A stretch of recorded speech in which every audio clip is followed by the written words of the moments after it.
خالق کائنات دا قرآن گوائے میرے مصطفیٰ کریم آقا صلی اللہ علیہ وآلہ وسلم دی زبان فرمایا قل ان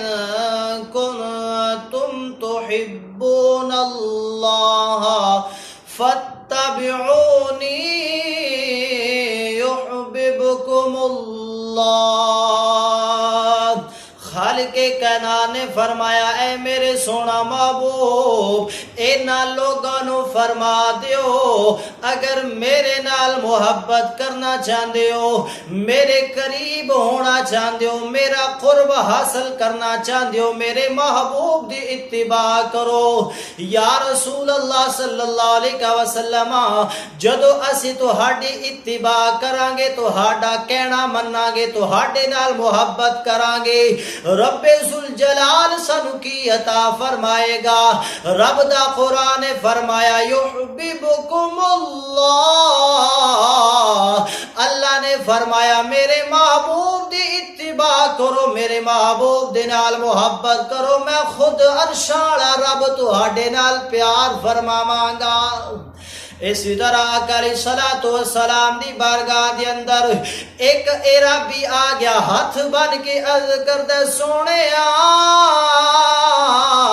یا رسول اللہ صلی اللہ علیہ وسلم، یا رسول اللہ دسو قیامت کدو آئے گی؟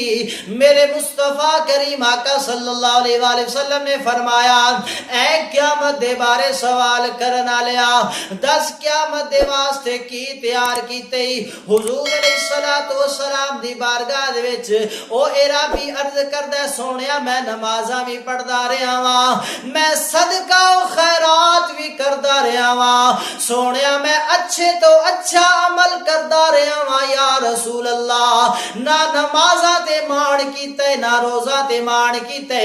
یا رسول اللہ، نہ صدقہ و خیرات تے میں فخر کردا واں یا رسول اللہ، ایک چیز تے میں فخر کردا واں۔ میرے مصطفیٰ نے پوچھا کیڑی چیز ہے؟ ہاتھ بن کے عرض کردے سونیا جس چیز تے میں فخر کردا تے میں مان کردا واں او اللہ تے او دے محبوب دی محبت ہے، میں اللہ تے او دے محبوب علیہ السلام دے نال پیار کردا محبت کردا واں۔ میرے مصطفیٰ کریم آقا صلی اللہ علیہ وآلہ وسلم نے فرمایا، حضور علیہ السلام نے فرمایا اس دنیا دے اندر رہ کے تو جدے نال بھی پیار کردا ہے کل جنت وچ او دے نال ہوے گا۔ تے پھر اسی کیوں نہ آکھیے جسے مل گیا کملی والے کا دامن اسے دو جہاں کا خزانہ ملا ہے، جسے مل گیا کملی والے کا دامن اسے دو جہاں کا خزانہ ملا ہے، جسے مل گیا کملی والے کا دامن اسے دو جہاں کا خزانہ ملا ہے، بھلا باغ جنت کو وہ کیا کرے گا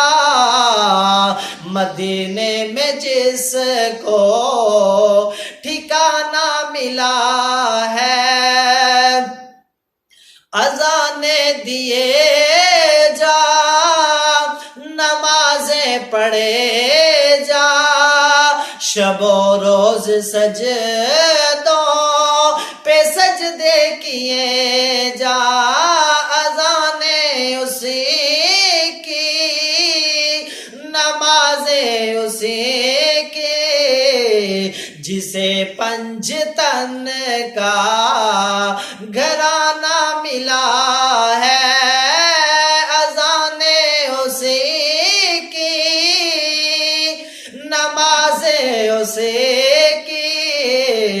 جسے پنج تن کا گھرانہ ملا ہے،